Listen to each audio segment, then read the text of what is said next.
ओम नमः सिद्धेभ्यः जय श्री ओम नमः सिद्धेभ्यः जय श्री ओम नमः सिद्धेभ्यः। मंगलम भगवान वीरो मंगलम गौतमो गणी मंगलम कुंद कुंदाद्यो जैन धर्मोस्तु मंगलम सर्वमंगल मांगल्यम सर्व कल्याण कारकम प्रधानम सर्वधर्माणां जैनम जयतु शासनम जैनम जयतु शासनम जैनम जयतु शासनम। आज वो ललित जी तो है नहीं, शैलन जी भी नहीं आए हैं शायद, तो स्क्रीन शेयर करते अदरवाइज हो। एनीवे मैं पुस्तक में से पढ़ता हूँ। कल हमने गाथा नंबर 60 तक पढ़ा था, तो 60 में जो उसका जो डिटेलिंग आ रहा था हिंसा हिंसिकार का, वो मैं थोड़ा आपको बताता हूँ।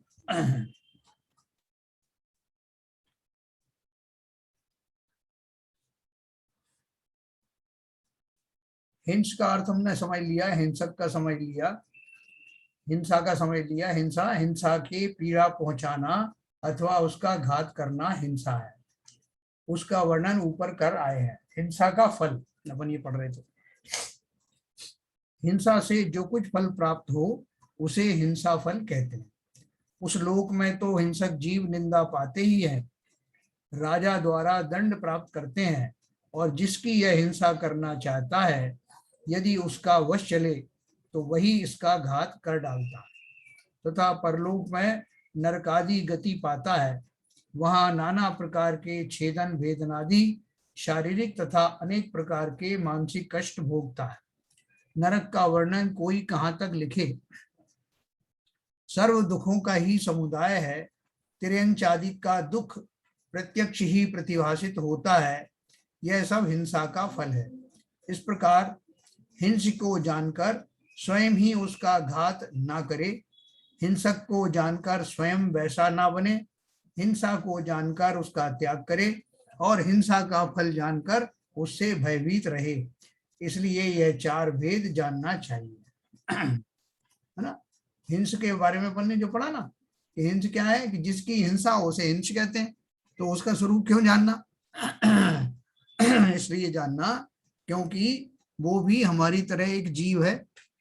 उस जीव की हम जो जब हिंसा के भाव अपने मन में लाते हैं तो उस हिंसा के निमित्त से हम सब हिंसक हो जाते हैं। इसलिए जीव जो जीव समास आदि हैं उनके बारे में बताया गया है, प्ररूपणाएं बताई गई हैं, जीवों की उत्पत्ति कहाँ कहाँ होती है, किस किस दशाओं में जीव पाए जाते हैं, जिससे हम सतर्क रहें कि जीव कहाँ पाए जाते हैं। जैसे 84 लाख योनियां हैं, तो उनमें जीव कहाँ कहाँ पाए जाते हैं ये हम जानने से ये पता लग जाएगा कि यहाँ यहाँ जीव उत्पन्न होते हैं। तो उन स्थानों पर हम सावधान रहेंगे। या कौन सी गतियों में पाए जाते हैं, किस किस अवस्था में होते हैं, समूर्छन जीव कैसे होते हैं, एक इंद्रिय सूक्ष्म जीव कैसे होते हैं, और हमारे व्यवहारिक जीवन में वो कहाँ कहाँ पाए जाते हैं। तो न केवल उन एक इंद्रियादिक जीवों की रक्षा होगी, हमारे भाव भी खोटे नहीं बनेंगे, बल्कि उससे आगे के वो जो जीव जिनसे हमें प्रत्यक्ष रोज ही पाला पड़ता है, जो संगी पंचेंद्रीय जीव हैं, बड़े बड़े तिरंज जीव हैं या मनुष्य आदि हैं, उनके प्रति होने वाले हमारी दुर्भावनाओं से हम बच सकते हैं। हम उसको हिंसा मानते नहीं, लेकिन वो जो है मूल रूप से मनुष्यों की जहां तक बात करें, मूल रूप से उनकी हिंसा वहीं प्रकट होती है। जानबूझकर चींटियों को तो कोई मारता नहीं, कम से कम जो थोड़े बहुत ज्ञानी होते हैं।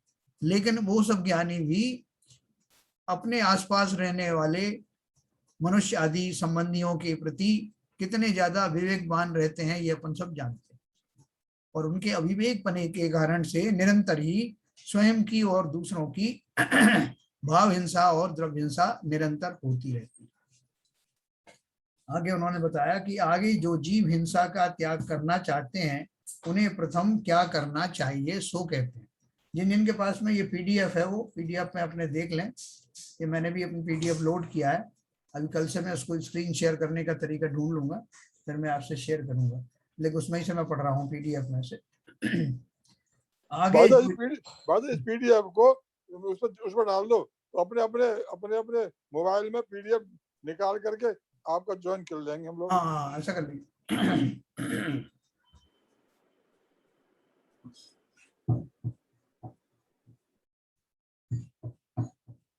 पुरुषार्थ सिद्ध उपाय के नाम से है ये, तो पीडीएफ में आप अपना डाउनलोड कर लीजिए। अभी नहीं डाल देना, आज का स्वाध्याय इसी से कर लो जैसा आप कर रहे हैं, ठीक है, कल से देखेंगे। बराबर। तो देखो अपन ने इस तरह से ये 60 नंबर की गाथा पढ़ी। आगे जो जीव हिंसा का त्याग करना चाहते हैं उन्हें प्रथम क्या करना चाहिए वह कहती है। जैसे बहुत सारे जीव आपको ऐसे होंगे जो अनजान हैं, जो चाहते तो हैं कि उनके द्वारा हिंसा ना हो, लेकिन उनको पता नहीं कि हिंसा के जो टारगेट्स हैं वो कहाँ कहाँ पाए जाते हैं जिनके कारण से हिंसा होती है, और वो क्या करें कि उनके द्वारा हिंसा ना हो। ऐसे बहुत सारे जीव पाए जाते हैं, तो उनकी सुविधा के लिए आचार्यों ने बताया है गाथा नंबर 61 में, मध्यम संक्षोद्रम पंचोदम्बर फलानि यत्रेन हिंसा व्युपरति कामयी विमुक्तव्यानि प्रथमेव। हिंसा के त्याग के इच्छुक पुरुषों को प्रथम ही यत्न पूर्वक शराब, मांस, मधु यानी शहद और 5 उदम्बर फल छोड़ देने चाहिए। अपन ने इसकी चर्चा बहुत बार की है। 5 उदम्बर फल इसमें नीचे लिखे भी हैं। बड़ पीपल अर्थात गूलर के फल, पाकर, ऊमर, कटूमर के फल, अंजीर भी ऊमर फल में या कटूमर में समझना, ये इसमें फुटनोट में दिया। तो ये जो है, क्योंकि जो बहुत सी बड़ी बड़ी चीजें तो अपन जानते हैं, जैसे बड़े जीवों का मांस तो अपन सभी समझते हैं कि वो मांसाहार है, या जो शराब है, बहुत सारे लोग समझते नहीं है कि शराब के पीने में मांसाहार का दोष लगता है। लोग समझते हैं कि वो पीना है, खाना है, इसलिए इसमें तो फर्क है। लेकिन आप देखो शराब क्या है, शराब त्रस्त जीवों से भरा हुआ वो द्रव्य है जिसमें इतने जीव एक बूंद में होते हैं। शराब की एक बूंद में इतने जीव होते हैं कि अगर उनको कबूतर के बराबर उनका शेप कर दिया जाए तो तीनों लोग ठसाठस भर जाएं। एक बूंद शराब के अंदर इतने जीव होते हैं, और वो सब त्रस्त जीव होते हैं, और त्रस्त जीवों के शरीर को ही मांस कहते हैं। इस तरह से लोग जानते नहीं है। जैनियों में भी आजकल जो है वो मद्यपान का प्रचलन बढ़ गया है। वो इस बात से संतुष्ट रहते हैं कि हम मांसाहार थोड़ी कर रहे हैं, लेकिन वो भूल जाते हैं कि एक बूंद शराब के अंदर में अनंत त्रस्त जीव रहते हैं, और सभी त्रस्त जीवों का शरीर मांसाहार ही है। वो तो एक बात हुई। दूसरा, उसके मध्य के द्वारा उत्पन्न होने वाली भ्रम की स्थिति के कारण से हमारा जो अविवेक पहले से ही बना हुआ था वो और मल्टीप्लाई हो जाता है। इसलिए उन्होंने दिया है, पहले देखो आगे दिया है, हिंसा विपरीति कामहि प्रथमम एवं यत्रेन मध्यम मांसम शौद्रम पंच उदम्बर फलानी मोक्तव्यानि। जो जीव हिंसा का त्याग करना चाहते हैं उन्हें प्रथम ही यत्न पूर्वक मध्य, मांस, मधु और 5 उदम्बर फल, यह 8 वस्तुएं त्याग करने योग्य हैं। यहाँ प्रथम ही मध्य के दोषों को कहते हैं। मध्य के दोष क्या है? मध्यम मोहयति मनो मध्यम मोहयति मनो मोहित चित्तस्तु विस्मरति धर्मम विस्मृत धर्मा जीवो हिंसाम विशुंक माचरति। मदिरा मन को मोहित करती है और मोहित चित्त पुरुष तो धर्म को भूल जाता है, तथा धर्म को भूला हुआ जीव निशंक निडर होकर हिंसा का आचरण करता। टीका में दिया है, मदिरा मन को मोहित करती है, मदिरा पीने के बाद कुछ होश नहीं रहता। तू मोहित चित्त है धर्मम विस्मरति, और मोहित चित्त वाला मनुष्य धर्म को भूल जाता है। खबर बिना धर्म को कौन संभाले? विस्मृत धर्मा जीव है अविष्टकम हिंसा आचरति। धर्म को भूला हुआ जीव निशंक होकर बेधड़क हिंसा का आचरण करता। धर्म की खबर ना होने से हिंसा करने में डर किसका करे? इसलिए मदिरा हिंसा का परंपरा कारण। जैसे कुछ धर्मों में वो जैसे एक बकरे को काटना जो है वो न केवल हिंसा नहीं मानी जाती बल्कि धर्म का कारण समझा जाता है। तो इसलिए बेखटके लोग जीव उसकी हत्या करते हैं। बकरा ईद वगैरह के समय में कितने करोड़ों अरबों बकरे कटते हैं, और वो इसलिए कटते हैं कि उनको काटने वाले उसको हिंसा नहीं समझते, बल्कि वो तो जो है उसको कुर्बानी समझते हैं कि अल्लाह ने कुर्बानी मांगी और वो मैंने दे दी, तो वो तो उसको एक धर्म का ही, जब ऐसी हिंसा धर्म का ही अंग बन जाए तो उससे कौन निवृत्त होना चाहेगा, और साथ में उसको खाने को और मिलता है। इस तरह से जो हमारा अविवेक है, हमारी जो भूल है, मिथ्या मान्यताएं हैं, वो ही मुख्य रूप से हिंसाओं का कारण होती है। तो धर्म को भूला हुआ जीव निशंक होकर बेधड़क हिंसा का आचरण करता है। धर्म की खबर न होने से हिंसा करने में डर किसका करे, इसलिए मदिरा हिंसा का परंपरा कारण है ना, क्योंकि उसमें भ्रम से जीव, अगर थोड़ा बहुत विवेक है भी तो मदिरा पान करने के बाद तो बिल्कुल विवेक शून्य हो जाता है, वो क्या कर रहा है कुछ पता नहीं। अब देखो ये सुपारी दे करके और लोगों को मारने के लिए जो बोला जाता है, वो सब मदिरा पान करते हैं, वो शूटर्स वगैरह जो आते हैं, उनका विवेक, वो चाहते हुए कि उस समय हमारा विवेक जागृत ना हो, जिससे हम भली प्रकार उस हिंसा को अंजाम दे सके। तो इसलिए मदिरा का तो बहुत भयंकर दोष है। जैसे काल अनादि से उसमें दिया ना हमारे 6 ढाला में, अनादि काल से मैं मोह रूपी मदिरा से आच्छादित था, अर्थात जो अग्रहित मिथ्यात्व था वो तो मेरे था ही था, अब कुगुरु की सोहबत में आकर के वैसा ही मैं मदमस्त हो जाता हूं जैसे कि शराब पीने के बाद जीव का विवेक चला जाता है। इसलिए पहले ही मैं ज्ञानी नहीं था, मिथ्यात्व से पीड़ित था, और ये शराब आदि पीने से रही सही जो कुछ भी मेरा जो विवेक था वो भी सब शांत हो जाता है, समाप्त हो जाता है। तो ये मदिरा के आगे और भी बताया, आगे मदिरा को हिंसा का साक्षात कारण बताते हैं। रसजानाम च बहूनाम जीवानाम योनिरिष्यते मध्यम मध्यम भजताम तेषाम हिंसा संजायते वश्यम। और मदिरा बहुत रस से उत्पन्न हुए जीवों का उत्पत्ति स्थान माना जाता है ना। वो जो मदिरा है उसके अंदर में निरंतर नए नए जीवों की उत्पत्ति भी होती रहती है। वो पहले मूल रूप से जो बोतलों में भरी हुई है उसमें तो 30 जीव भरे हुए हैं, और उसमें निरंतर नए नए जीव पैदा होते रहते हैं और मरते रहते हैं, जो मदिरा में पैदा होने का योग्य जो जीव। तो मदिरा बहुत रस से उत्पन्न हुए जीवों का उत्पत्ति स्थान माना जाता है, इसलिए जो मदिरा का सेवन करता है उसके उन जीवों की हिंसा अवश्य ही होती है। च मध्यम रस जानाम जीवानाम बहुना योनिष्यते। मदिरा रस से उत्पन्न हुए बहुत एक इंद्रिय आदि जीवों की योनि अर्थात उत्पत्ति स्थान है। इसलिए मध्यम भजताम तेषाम हिंसा अवश्यम संजायते। जो मदिरा पान करता है उसके उन मदिरा के जीवों की हिंसा अवश्यमेव होती। मदिरा में जो जीव पैदा हुए थे उन सबको यह पी गया तो हिंसा कैसे नहीं हुई।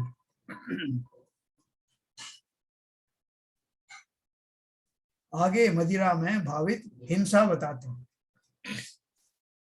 अभिमान भय जुगुप्सा हास्य रति शोक काम को उपाद्या हिंसा या पर्याया सर्वेणपि च सर्क सन्निहिता।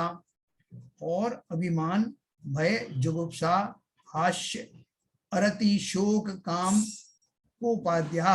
अभिमान भय ग्लानि हास्य अरति शोक काम क्रोधादि हिंसा के भेद हैं, और यह सभी मदिरा के निकटवर्ती हैं। अर्थात देखो टीका में क्या दिया है, च अभिमान भय जुगुप्सा हास्य अरति शोक काम कोपाद्या हिंसायाः पर्यायाः सर्वे अपि सर्कन्निहिता।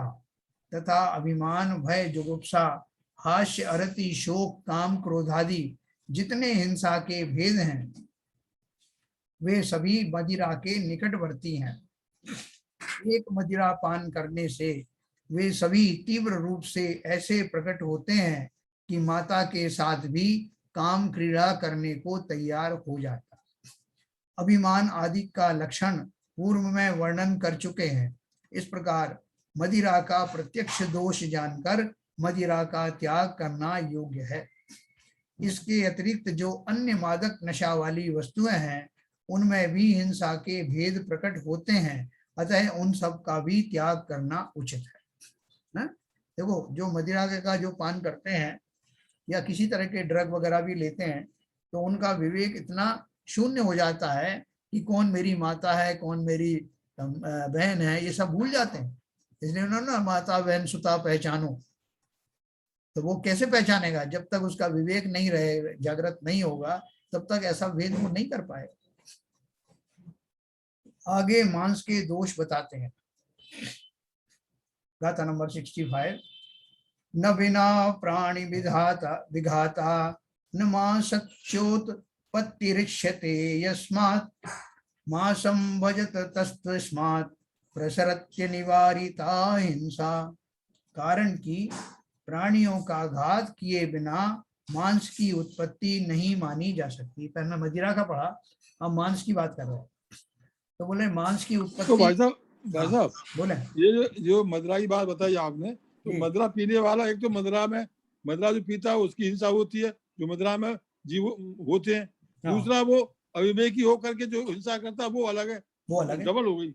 यस यस यस, बिल्कुल अलग हो गई। तभी मैंने बताया कि जैसे हमने ग्रहित और अग्रहित मिथ्या डबल किया, ऐसे ही अग्रहित मिथ्या के साथ में ये मदिरा और पी ली तो उसमें तो और भी ज्यादा बेड़ा गर्क हो गया, कोई विवेक ही नहीं रहा। हाँ। तो ये हमारा मदिरा का बहुत लंबा चौड़ा जो है इसके बारे में सब बताया जाता है। यहाँ तो संक्षेप में अपन ने बात करी है। अभी मांस के दोष बता रहे हैं। न बिना प्राणी विघाता, इसमें क्या लिखा है? कारण की प्राणी विघातात बिना, प्राणियों का घात किए बिना मांस की उत्पत्ति नहीं मानी जा सकती। इसलिए मांस भक्षी पुरुष को अनिवार्य रूप से हिंसा फैलती है।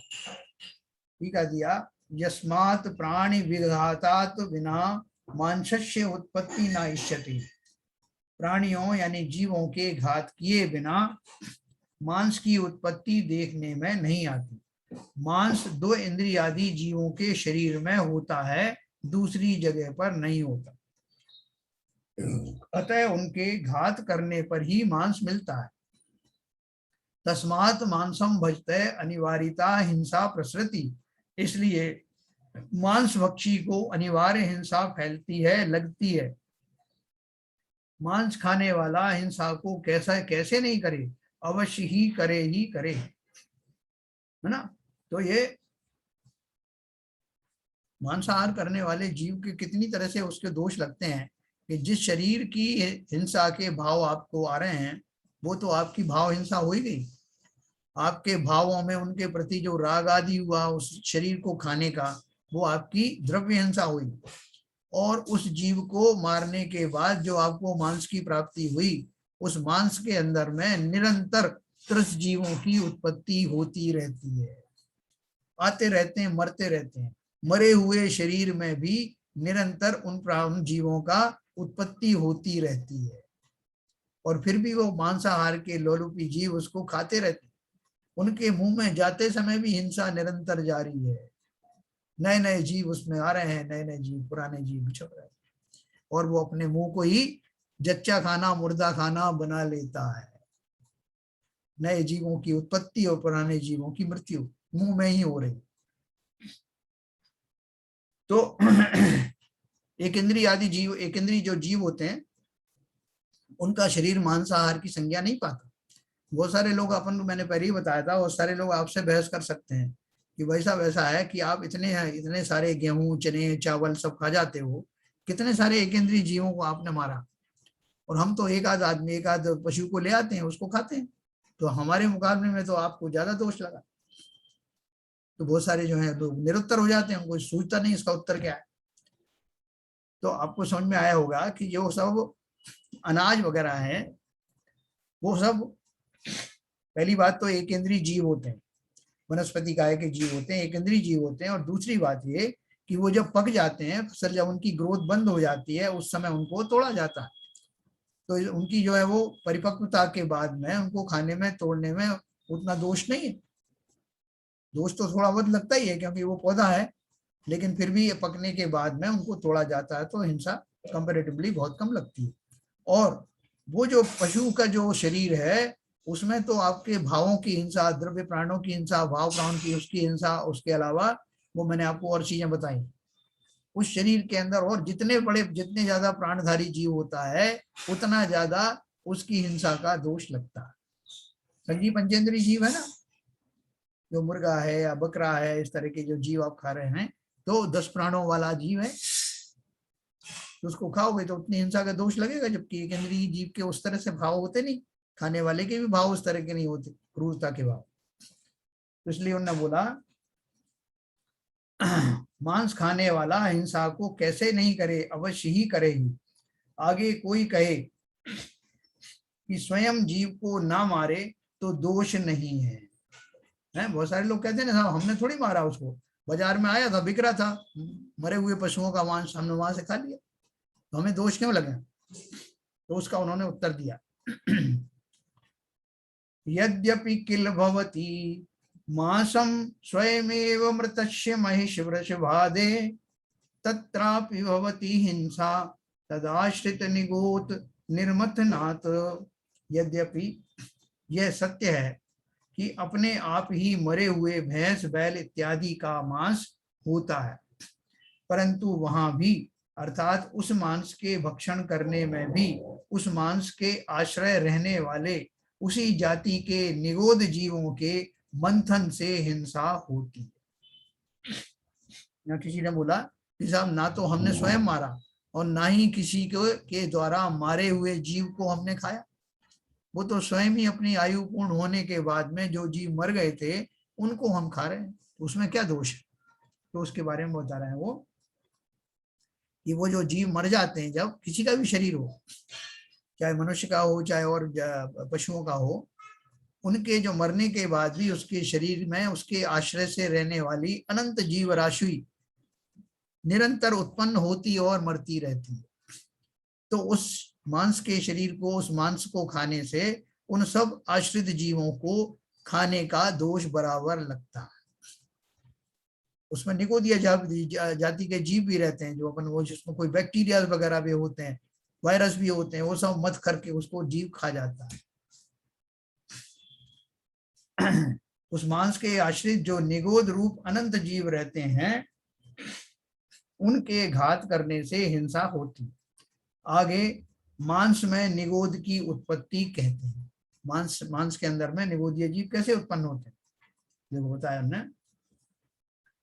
आमा स्वपि पक्का स्वपि विपच्यमानासु मांस पेशीषु सात्यन्यो उत्पादस्त उज्जातीनाम निगोतानाम, यानी कच्ची पक्की तथा पकती हुई भी मांसपेशियों में उसी जाति के समूर्छन जीवों का निरंतर उत्पाद होता रहता है। टीका में लिखा है आमा स्वपि पक्का स्वपि विपच्य मानसु मांस पेशीषु तज्जातीनाम निगोतानाम सात्यत्येन उत्पादय अस्ति। कच्चा हो, अग्नि पर पका हुआ हो अथवा अग्नि पर पक रहा हो, ऐसे सर्व मांस के टुकड़ों में उसी जाति के निगोदिया अनंत जीव समय समय निरंतर उत्पन्न होते रहते। सर्व अवस्थाओं में मांस के टुकड़ों में निरंतर उसी मांस जैसे नए नए अनंत जीव उत्पन्न होते रहते, उसी जाति के। आगे मांस से हिंसा होती है ऐसा प्रकट करते हैं, है ना। तो ये ध्यान रखना, जो चमड़े के वाले जो अपना बेल्ट वगैरह पर्स वगैरह, उनकी मनाही क्यों करते हैं?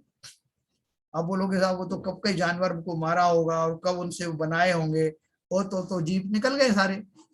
वो बोलते हैं कि जो चमड़े की बनी हुई वस्तुएं हैं उनमें से उन जीवों की कभी भी निकासी होती नहीं,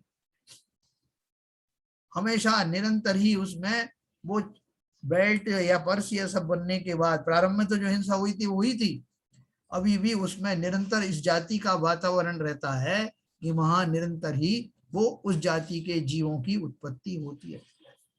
निगोदिया जीव जाति की हिंसा होती रहे। सर्व अवस्थाओं में मांस निरंतर उसी मांस जैसे नए नए अनंत जीव उत्पन्न होते रहते। आगे मांस से हिंसा होती है ऐसा प्रकट करते हैं। देखो वो जो लिपस्टिक लगती है ना, लिपस्टिक में जो पहले तो वो खून से बनती थी, जो जब जीवों को वहां पर ले जाते हैं बूचड़ खाने में तो उसके जो शरीर से बहुत सारी चीजें निकलती हैं, उन्हीं से सौंदर्य प्रसाधन की चीजें भी मिलती हैं, जैसे लिपस्टिक आदि हैं, सस्ते पाउडर्स हैं, वो आपके जो क्या बोलते हैं उसको डिओडेंट हैं, बहुत सारी चीजें हैं। और भैंस आदि के शरीर की जो लेयर होती है उससे घी बनाते हैं, चर्बी डिओड्रेंट तो भाई साहब खुशबूदार होता है, उसमें और बदबू जो मांस से कैसे बनेगा? वो डाली जाती हैं ऊपर से वो अच्छा सब जो सेंट वगैरह डाले जाते हैं। अच्छा अच्छा अच्छा। हाँ, सौंदर्य प्रसाधन की सारी सामग्री ऐसी बनती है और उसमें ऊपर से वो डाल देते हैं। अभी जैसे केवड़ा केवड़ा है, केवड़े में दोष है ना, अपन केवड़ा डालते थे पहले मिठाइयों वगैरह में, तो जो केवड़ा वगैरह है वो उसमें बहुत हिंसा है, लेकिन उनमें ऊपर से एसेंस डाल देते हैं तो खुशबू आती रहती है। केवड़ा है, इत्र है, इस तेल फुलेल जिसे कहते हैं ना, उन सब में बहुत दोष है, अपन को पता नहीं चलता। और सब देखो आप, पहले ये सब मुस्लिम सी ज्यादातर बेचते थे शुरू में, इत्र फुलेल और ये सब जो है सेंट वगैरह। एनीवे, तो ये सारी जो जितनी चीज ये सौंदर्य प्रसाधन की चीजें बनती हैं अपन जानते नहीं। लिपस्टिक में तो सीधा सीधा उनका रक्त होता है, जीवों का, जानवरों का। जो फर वाले फर के कोट होते हैं उनके से जीतों को मार मार के उनकी खाल के ऊपर से बनाए जाते हैं। खरगोश की खाल, इसके खाल, बहुत सारे होते हैं। फॉरेन में तो बहुत चलता है, उन्हें तो कोई फर्क नहीं पड़ता, जीव हिंसा क्या होती है वो नहीं जानते। बड़े वैसे बहुत सारे कोट तो ऐसे होते हैं वो जीव का पूरा शरीर आपको दिखाई देता है। अब हमारे यहाँ ये बताया कि मृग छाल पर बैठ करके जो ऋषि मुनि तपस्या करते हैं, वो मृग छाल क्या है? मरे हुए जीव की जो है, चाहे सिंह हो या कोई भी हो या हिरण हो, उसकी खाल के ऊपर बैठ करके तपस्या कर रहे हैं। वो भले ही मर गया हो, लेकिन मरने के बाद भी जैसा अपन ने पढ़ा, उसके शरीर में निरंतर, उस शरीर में नए नए निगोदिया जीवों की उत्पत्ति होती है।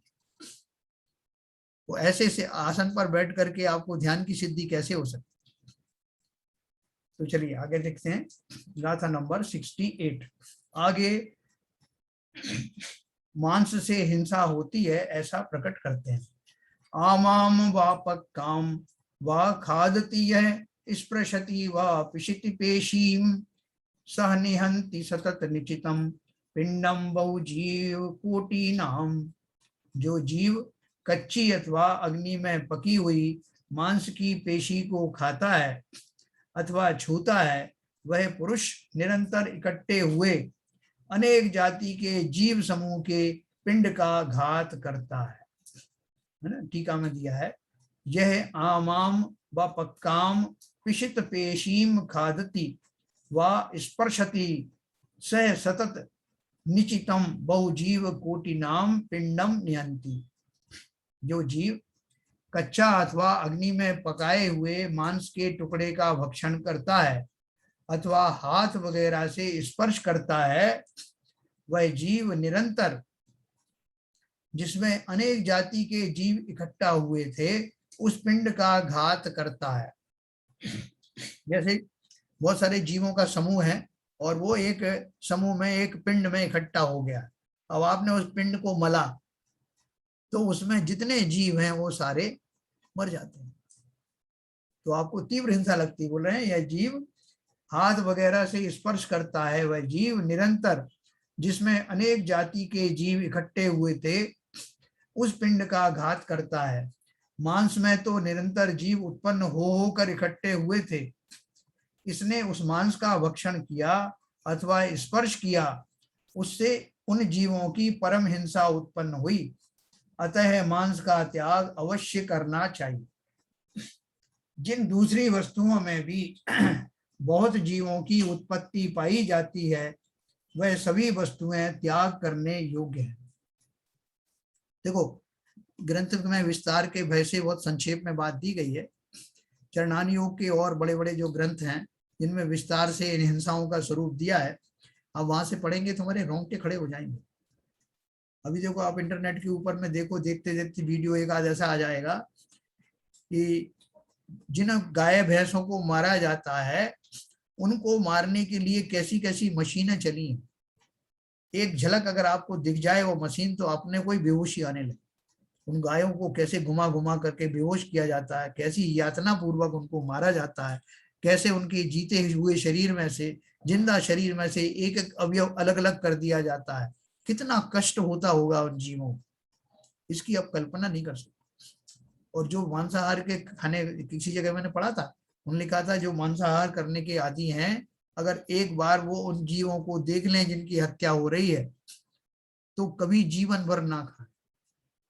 लेकिन वो उसकी कल्पना भी नहीं करते, साहब तो घर बैठे सामने पैकेट मिल रहा था, हम ले आए और खा रहे, ना वो उसके चक्कर में पड़ना चाहते, क्योंकि उस चक्कर में पड़ेंगे तो छूट जाएगा। तो इस हद तक उनकी गृद्धता है उस भोजन के प्रति कि वो उसका ही सेवन करना चाहते। कभी आप फ्लाइट में जाते हैं तो फ्लाइट में आप देखो वो जो जीव ट्रेवल कर रहे हैं वो घर में भले ही मांसाहार नहीं करते, लेकिन जहां वो एयर होस्टेस पूछती है कि आपका कौन सा भोजन चाहिए आपको, तो नॉन वेज बड़े फक्र से बोलते हैं। तो वहां उन्हें कौन देख रहा है, ना कोई समाज का डर है, ना अपने परिवार का डर है, कुछ भी नहीं, वहां भरपूर उसका लाभ उठाते। और आजकल तो समाज में है ही कितने से जो प्योर शाकाहारी बचे हैं। तो देखिए ये अपन ने पढ़ा, जिन दूसरी वस्तुओं में भी बहुत जीवों की उत्पत्ति पाई जाती है वह सभी वस्तुएं त्याग करने योग्य है। अब अपने हिसाब से आप समझ लेना, मैंने आपको चमड़े के बारे में भी बता दिया। जो हम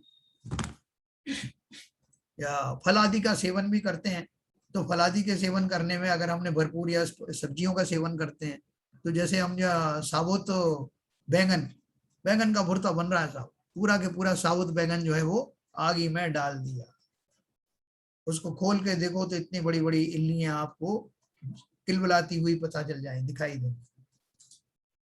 ऐसे जीवों की घात करते, भरमा भिंडी बना ली, भरमा वो मटर बना ली, साबुत काजू खा गए, कितने जीव खा रहे हो पता भी नहीं। अगर आपने जैसे काजू को खोल के नहीं खाया, भले ही वो काजू अंदर से स्वच्छ है, तब भी प्रमाद से आपको हिंसा का दोष अवश्य लगने वाला है। कली खोल के नहीं खाई आपने, साबुत खा रहे हो। तो ये हमें इतने व्यापक रूप से ये समझने को मिला है कि जीवों की उत्पत्ति कहाँ कहाँ होती है, उन सबसे अवश्य बचना। अभी देखो जैसे द्विदल का अपने यहाँ सेवन बंद है ना, तो द्विदल में क्या होता है, द्विदल में वो जो छाछ या दूध है या दही है, या कहीं कहीं कच्चा दूध भी लिखा है, उसमें जब बेसन का संयोग होता है और उसमें लार का संयोग जब मिलता है, गले से वो नीचे जाती है, तो द्विदल का सृजन होता है और उसमें अनंत त्रसजीव उत्पन्न हो जाते हैं। उन त्रसजीवों की उत्पत्ति के कारण आपको नशा आता है। ऐसे भोजन करने के बाद में आपको जैसे तामसी भोजन हो जाता ना, तो एकदम नशा सा आता है, नींद आने लगती है। वो नशा कहाँ से उत्पन्न हुआ, इन कॉम्बिनेशंस के द्वारा एक तरह से मध्य रूपी जो आपका क्या बोलते हैं नशा है वही आता है। इसलिए तामसी भोजन वर्जित है, और ना ही स्वयं खाना, ना मुनियों को ऐसा गरिष्ठ भोजन देना जिससे कि उनका प्रमाद बढ़ जाए। तो देखो ये हमने पढ़ा, मदिरा का पढ़ा, हमने मांस का पढ़ा, अब आगे मधु का। देखो शहद के बारे में बहुत लोग भ्रमित रहते हैं, उन्हें लगता ही नहीं कि शहद में कोई दोष है, औषधि के रूप में ले लेते हैं। औषधि हमने खाया थोड़ी, हमने तो लगाया, या हमने औषधि के रूप में खाया तो हमें थोड़ी दोष लगेगा। तो देखो उसका विवरण यहाँ दिया है। आगे मधु के दोष बताते हैं। मधु शकलमपि प्रायो मधुकर हिंसात्मकं भवति लोके भजति मधु मूढ़धि को यह सबवती हिंस कोड़त्यंतम। इस लोक में मधु की एक बूंद भी बहुत करके मधुकर यानी भौरों की अथवा मधुमक्खियों की हिंसा स्वरूप होती है। इसलिए जो मूर्ख बुद्धि मनुष्य मधु का भक्षण करता है वह अत्यंत हिंसा करने वाला होता है। इसलिए सर्वथा प्रकार मधु का त्याग करना चाहिए। ये तो यहाँ उन्होंने मूल रूप से मोटा मोटा बताया। अभी देखो अगली गाथा में इसको और थोड़ा सा खुलासा किया। स्वयमेव विगलितं यो गृह्णीयाद्वा छलेन मधुगोलात् तत्रापि भवति हिंसा तदाश्रय प्राणिनां घातात्।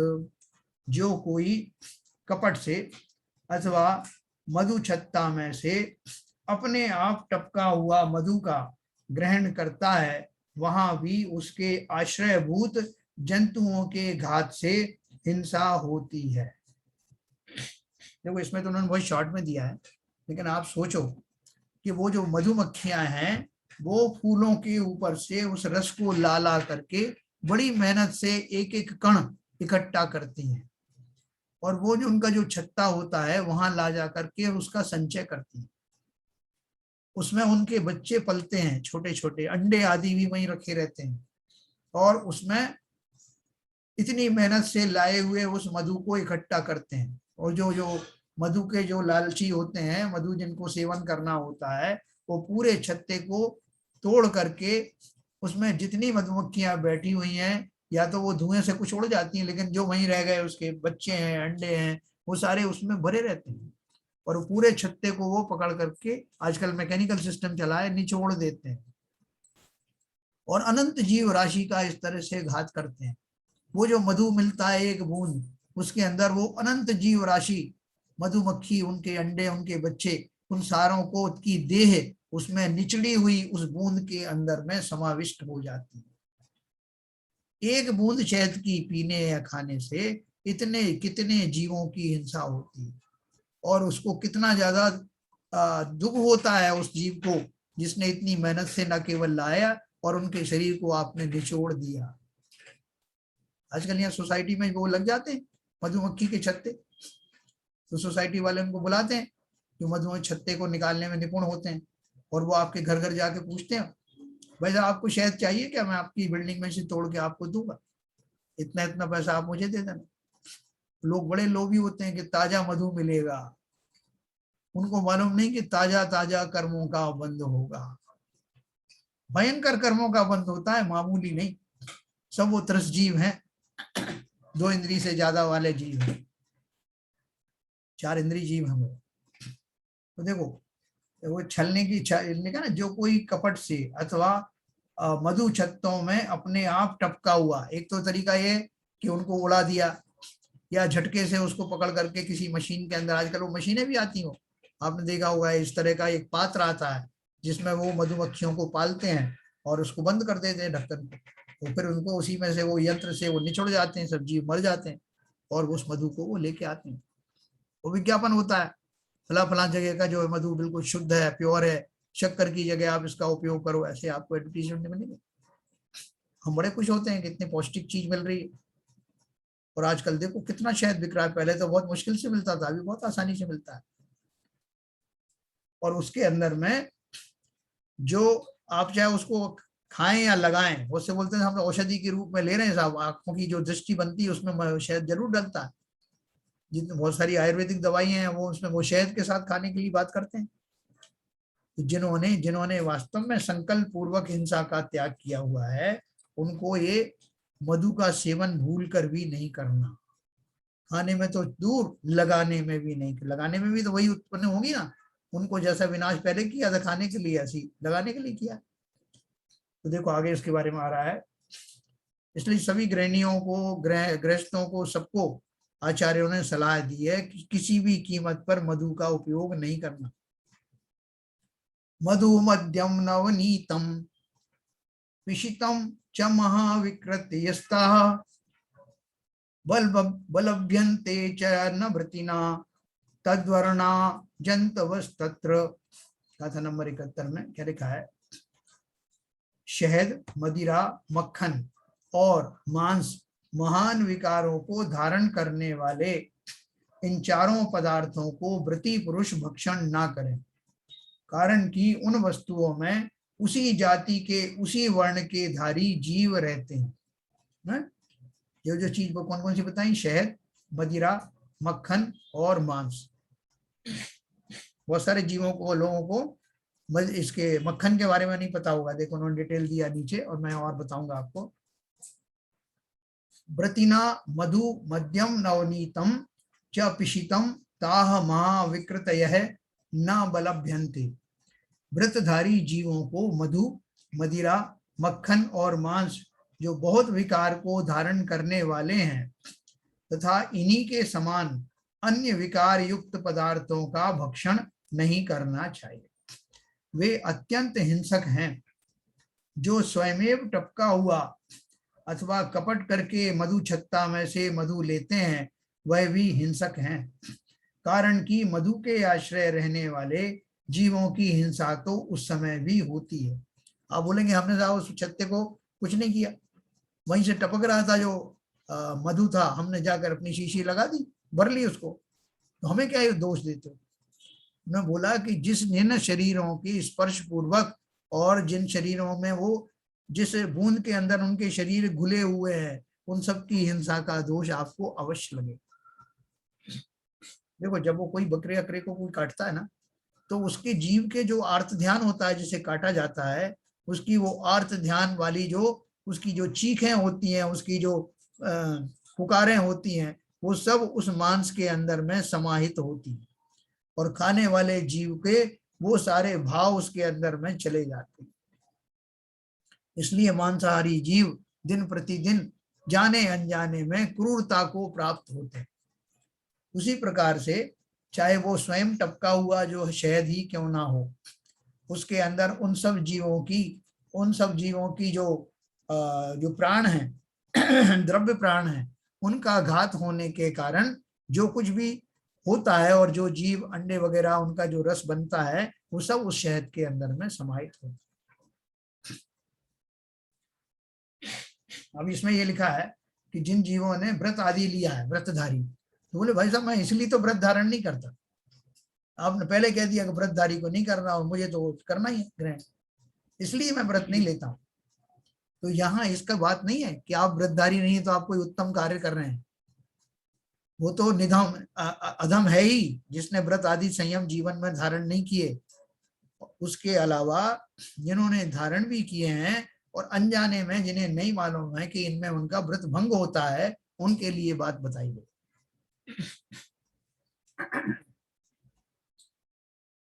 मधु की एक बूंद भी मक्खी की हिंसा से मिलती है। जो मंद बुद्धि शहद खाते हैं वे अत्यंत हिंसक हैं। जो स्वयमेव टपका हुआ अथवा कपट करके मधु छत्ता में से मधु लेते हैं वह भी हिंसक हैं, कारण कि मधु के आश्रय रहने वाले जीवों की हिंसा तो उस समय भी होती है। व्रती पुरुष इन वस्तुओं का भक्षण नहीं करता, किस लिए? तत्र तद्वर्णा जंतवः, उस वस्तु में उसी रंग वाले बहुत जीव होते हैं। जैसे वह वस्तु है वैसे ही उसमें जीव होते हैं। जैसे आप ये मक्खन है ना, मक्खन हल्का निकला हुआ मक्खन है, अगर 48 मिनट तक उसको गर्म ना किया जाए तो उसमें उसी जाति के सफेद जीव पड़ जाते हैं। किस जाति के? जिसके दूध में से वो मक्खन निकाला आपने, है ना, उसी गाय या भैंस की जाति के सम्मूर्छन जीव उसमें उत्पन्न हो जाते, पंचेंद्रीय सम्मूर्छन जीव उत्पन्न हो जाते। वृत्ति पुरुष इन वस्तुओं का भक्षण नहीं करता, किस लिए? तत्र तद्वर्णा जंतवा, उसी वस्तु में उसी रंग उस वस्तु में उसी रंग वाले बहुत जीव होते हैं। जैसे वह वस्तु है वैसे ही उसमें जीव होते हैं। अन्य वस्तुओं के कहने से चमड़े से स्पर्शित घी, तेल, जल अथवा संथान, आचार, विष, मिट्टी इत्यादि अभक्ष्य वस्तुओं का त्याग करना योग्य है। बहुत सारे लोग वो अचार खाते ना, लंबी लंबी मर्यादा, 1 साल पहले डाला था भाई साहब, देखो क्या टेस्ट है उसमें। उसमें अनंत जीव जो है उसमें त्रस जीव पड़ जाते हैं। आंखों से भले ही ना दिखाई दें, बड़े बड़े त्रस जीव उसके अंदर, ज्यों ज्यों अचार पुराना होता है उनकी गिनती बढ़ती जाती है। लोग एकदम काला करके अचार खाते हैं बड़े खुशी खुशी, देखने से ही आपको लगेगा कि इसमें कितने जीव पड़ चुके होंगे, लेकिन गृद्धता के कारण छोड़ नहीं सकते। अथाना खाना है। हमारे यहाँ तो 1 दिन के अथाने की ज्यादा मोहलत है, मैक्सिमम 1 दिन भी नहीं, कुछ घंटों की। वो क्रिया कोश में पढ़ना, अगर हम उतना ज्यादा क्लोजली फॉलो नहीं करते तो इतना अवश्य करना, जब जब ये वस्तुएं तो हैं ही, नवनीत और शहद और वगैरह ये तो है ही, अवक्ष हैं ही। इवन जो अचार वगैरह इस तरह की जो चीजें अपन खा रहे हैं, या जो बाहर में जो बाजार में जो अनछने पानी के बने हुए ड्रिंक्स है, वो सब पीते हुए अपराध बोध तो अवश्य आना चाहिए कि मैं क्या कर रहा हूँ, कितने जीवों का घात कर रहा हूँ।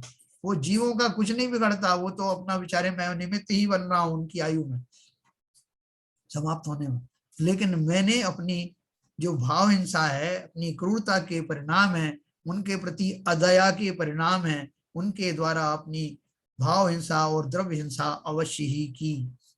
इसलिए ऐसे अचार वगैरह खाते समय भी इस अपराध बोध को तो जरूर रखना। कहीं खाने भी पड़ जाए आपको, खा ही रहे हो, तब भी मन के अंदर में ऐसी ग्लानि तो होना ही चाहिए। उस ग्लानि के फलस्वरूप एक ना एक दिन आप उस मार्ग पर जरूर आएंगे। निशंक होकर के मत खाना उसको।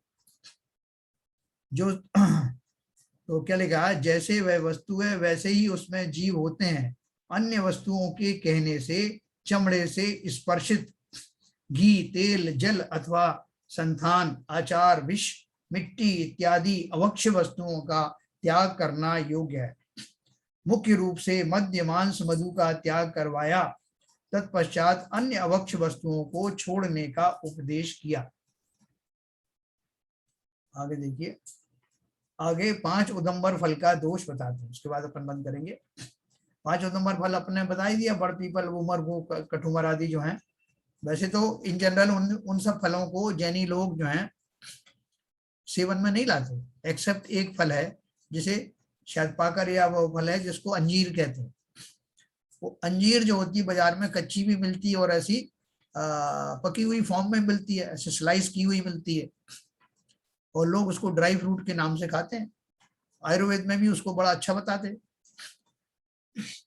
लेकिन उस फल को जिससे कि वो अंजीर बनती है, पाकर बोलते हैं, जो भी बोलते हैं, उसको जब आप तोड़ोगे तो उसमें से बहुत सारे जीव उड़ते हुए दिखाई देंगे।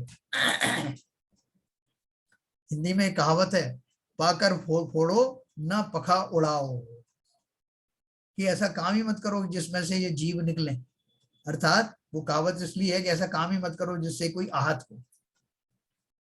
तो उनको साक्षात जिसमें से फोड़ते ही इतने जीव उड़ते हुए नजर आते हैं, ऐसे अंजीर के फलों को वो जीव फल वाले दबा कर रख देते हैं, पेटियों में बंद कर देते हैं। वो दबाव के कारण में वो उन सारे जीव उसमें मर जाते हैं और उनके कलेवर उसमें विद्यमान रहते हैं, जो आपको मीठे लगते हैं। और आजकल तो अंजीर की बर्फियां बन रही हैं, अपन जानते नहीं है, कोई ने आपको बर्फी भेंट कर दिया, मिठाई है, आइसक्रीम बनती है, अपन बड़े खुश के अंजीर की मिली। कितने जीवों का घात होकर के वो अंजीर आपके पास पहुंची, और उसका कलर वैसे होता है ना, थोड़ा चॉकलेट कलर, आप उससे पहचान सकते हो मिठाई की दुकानों में। मिठाई अगर आपको बाहर की खाना है तो, वैसे तो खाना ही वर्जित है, विवेकी पुरुष तो उसे खाते ही नहीं। आजकल तो वैसे भी कितनी मिलावट वाली मिठाइयां बन रही, और कभी आपको लेने का भाव भी आ जाए मिठाई का, तो ये सुनिश्चित करना कि वो अंजीर की मिठाई ना हो। चलिए आगे चलते हैं। उदंबर, युग्मम, मूमर, कठूमर, पाकर, बड़ के फल और पीपल, वृक्ष के फल त्रस जीवों की खान है, इसलिए उनके भक्षण में उन त्रस जीवों की हिंसा होती है। उदंबर और कठूमर ये दो, तथा पाकर यानी अंजीर, बड़ और पीपल के फल ये 3, यह सभी त्रस जीवों की योनि हैं। इनमें उड़ते हुए जीव दिखाई पड़ते हैं, देखो इसमें भी लिखा है, तस्मात् तत्व क्षणे तेषाम हिंसा भवति, अतः इन 5 वस्तुओं के भक्षण में उन त्रस जीवों की हिंसा होती है। यदि कोई कहे कि इन 5 उदंबर आदि फलों में त्रस जीव ना हो, तब तो भक्षण कर लेना, उसके लिए आगे कहते हैं, है ना। अभी इसमें मेरे ख्याल से 4-5 मिनट हैं अपनी असली घड़ी में, तो इसमें एक गाथा मैं और पढ़ देता हूँ। यानि तु पुनर्भवेयु कालोच्छिन्न तृषाणि शुष्काणि भजतस्तान्यपि हिंसा विशिष्ट रागादि रूपा स्यात्।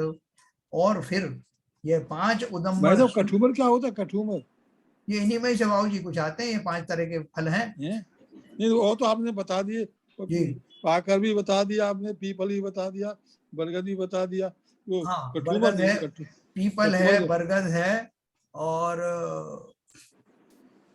अंजीर है। अंजीर, ये 3 तो हो गए। तो मैं उसमें अपना क्रिया कोश में देख के आपको बताऊंगा।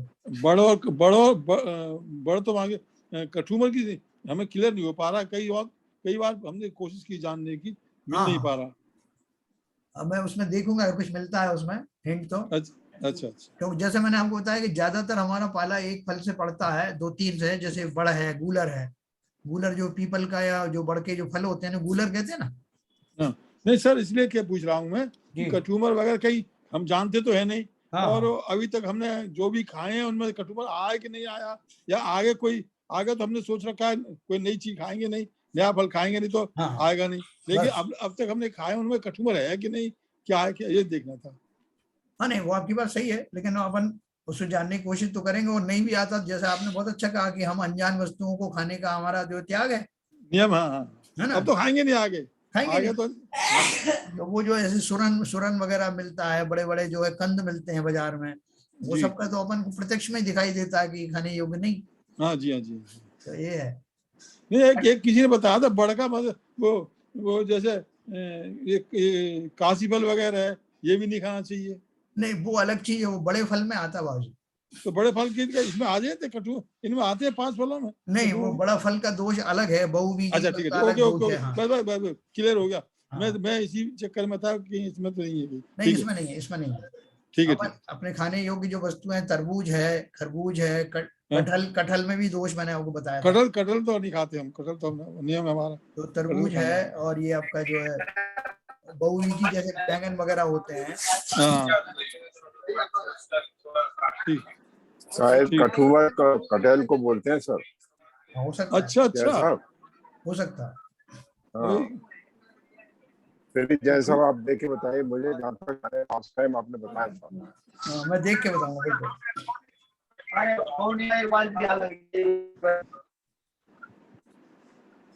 चलिए, आपकी आवाज कट रही है, तो ये इसको मैं अभी आपको कल और बताऊंगा इसके बारे में, गाथा नंबर 73 के बारे में। ये 5 उदंबर फल के बारे में थोड़ा और आगे एक गाथा दी हुई है, उसमें कैसे हिंसा होती है वो अपन पढ़ेंगे। क्योंकि देखो, ये चीजें हमने कई बार पढ़ी हैं, और बार बार पढ़ने से हमारी जो है वो ये दृढ़ता आती है हमारे अंदर में कि इन सबको नहीं खाना। वो त्याग की भावना बलवती होती है। न केवल ये वस्तु अपन जो पढ़ रहे हैं ये तो मुख्य मुख्य हैं, इससे आगे की बहुत सारी चीजें हैं, उनसे भी अपन बच सकते हैं। जो अपन को बाजार में वो मिलते हैं ना, कोल्ड ड्रिंक्स वगैरह, जो पे कितने समय का जो अनछना जल उसमें भरा, और निरंतर उसमें जीवों की उत्पत्ति हो रही है। कोई बोला कि नहीं साहब प्रिजर्वेटिव डालते हैं, तो प्रिजर्वेटिव से वो एक खास जाति के बैक्टीरिया तो नहीं उत्पन्न होते, लेकिन दूसरी जाति के उत्पन्न होते रहते हैं, मरते रहते हैं। वहां कौन छान रहा है उस पानी? घर में तुम छन्ना लगा के पी रहे हैं और कोल्ड ड्रिंक यूं गटक रहे हैं। कोल्ड इनकी तो प्रतिज्ञा लेनी चाहिए, मतलब क्या नहीं पीना है। बिल्कुल। वो छाछ मिलती है वो पैकेटों में, और आपके आजकल क्या क्या रसना और वो क्या क्या मिलता है वो पैकेट्स में। कितने जाने अनजाने में हम कितनी हिंसा कर रहे हैं, इसमें बोलते हैं अविवेक और प्रमाद के कारण बारात में बट रहे हैं सबके साथ। हमारे यहाँ श्री जी की पालकी जा रही है, अपने महावीर जयंती का जुलूस निकल रहा है, और वहां उन्होंने वो पैकेट बांटे छोटे छोटे। क्या होता है वो, किसका पैकेट होता है? बट मठे के फ्रूटी ऊटी जो, हाँ मठे के छाछ के। और अपन इसलिए पी लेते हैं कि ये तो श्री जी का प्रसाद है, अरे भैया नहीं पीना चाहिए, और मालूम नहीं नहीं कि खाना हमें चाहिए। कौन सा प्रसाद मिल रहा है। तो फल वगैरह खा लो तो ठीक है, जैसे सेब है या संतरा वगैरह, ये खा लो तो बात दूसरी है, लेकिन ये बाजार के जो कोल्ड ड्रिंक्स वगैरह हैं, इनको तो बिल्कुल नहीं खाना चाहिए। तो चलिए साहब, जिनवाणी स्तुति करते हैं। आज वो ललित जी तो आए नहीं, मैं ही करता हूँ। आप बोलिए खुद से। मिथ्यात्म नाश को के प्रकाश को आपा परोभास को भानुसी बखानी छहो द्रव्य जानवे को बंध विधि भानवे को स्वपर पिछानवे को परम प्रमानी है। अनुभव बताए वे को जीव के जताए वे को, काहू न सताए वे को भव्य और हानि है। जहाँ तहाँ तार वे पार के उतार वे को, सुख विस्तार वे को यही जिनवाणी है। हे जिनवाणी भारती तो जपू दिन रैन, जो तेरी शरणा गहे सो पावे सुख चैन। या वाणी के ज्ञान ते सूझे लोकालोक, सो वाणी मस्तक धरूं सदा देत हूँ लोक, सदा देत हूँ लोक। जिनवाणी माता की जय। नवा नमकार मंत्र पढ़ेंगे।